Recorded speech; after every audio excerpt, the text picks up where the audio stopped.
Hello, my fabulous golden gods and goddesses. This beautiful beach I'm at, it's called Porto Katsiki in Lefkada, Greece.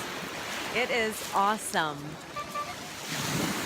So, believe it or not, even if I'm on holiday, I spend much of the time thinking, how can I support you? How can I inspire you? And I really need feedback from you. I want to know, do you want more personal development videos?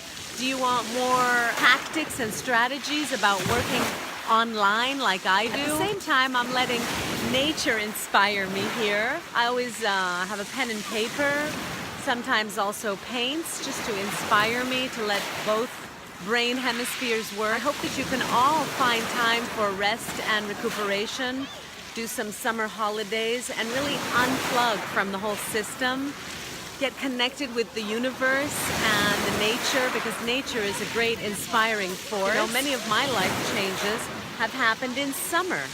Okay, I've taken big decisions during the summer holiday, very big life-changing decisions. Because when September comes around, you want to start on a new foot. You want to start on a new game. You want to start on a new level. I'm always here for you, especially through Skype for those of you who are already on my team.